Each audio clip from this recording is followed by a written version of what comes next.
আসসালামু আলাইকুম রহমতুল্লাহ। শিক্ষার্থীদের দৃষ্টি আকর্ষণ করছি, এটা মনে করো তোমাদের রিপোর্ট। এখানে কোরআন অধ্যয়ন আয়াত সংখ্যা রয়েছে। এখানে যতগুলো আয়াত লিখেছে সবগুলো এখানে মোট লেখা আছে, মোটে লিখবে। তেমনি প্রত্যেকটা এখানে সংখ্যাগুলো মোট লিখবে। এখানে ইসলামী সাহিত্য পড়লে মোট কত পৃষ্ঠা পড়েছো সেটা লিখবে। নামাজ আজানের সাথে সাথে কত ওয়াক্ত পড়েছে 15 মিনিট আগে এবং 15 মিনিটের পরে এখানে বাই দিয়েই লিখবে।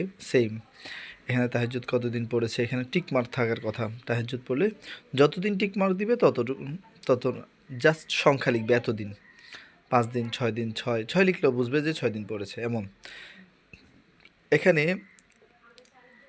স্কুলে উপস্থিতির বিষয়ে এটা টিচারদের উপস্থিতি, এটা সমস্যা হবে না, এটা তোমাদের প্রয়োজন নেই। এটা হচ্ছে যে কি, যে রাত 10টার পরে কয়দিন ঘুমিয়েছে, মনে করে যে 10 দিন হলে 10, 20 দিন হলে 20, এখানে 20 জাস্ট টিকমার্ক দিবে না, এখানে 20 লিখবে। যতদিন হয়েছে, যতটা টিকমার্ক হয়েছে তত লিখবে। এখানেও সেম রিপোর্ট রাখা, যতদিন টিকমার্ক দিয়েছে তত এখানে সংখ্যা লিখবে, শুধু এতদিন, এখানে এতদিন। ঠিক আছে, এই সংখ্যাগুলো লেখার পরবর্তীতে আলাদা আরেকটা কাগজে লিখবে যে মনে করো যে আগস্ট মাসে কোরআন অধ্যয়ন এত, দেন হাদিস অধ্যয়ন এত, ইসলামী সাহিত্য এত, বিভিন্ন সিস্টেমে সিরিয়ালি লিখে যাবে।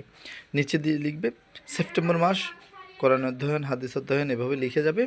এর পরবর্তীতে আবার, অর্থাৎ সিরিয়াল এটা অবশ্যই ঠিক রাখবে। এর পরবর্তীতে আবার অক্টোবর এবং নভেম্বর, ডিসেম্বর, যে যদি তোমাদের যত মাস রিপোর্ট রাখা হয়েছে তত মাস সিরিয়ালি নিচে এখানে মনে করো মাস থাকবে, এখানে মাস থাকবে, এখানে মাস থাকবে, আর এখানে কি এই বিষয়গুলো থাকবে। এই বিষয়গুলো থাকার পরবর্তীতে কি করবে, যে মোট যোগ করবে, যে কোরআন 3 মাসে মোট কত আয়াত পড়েছে, আর হাদিস কতটি পড়েছে।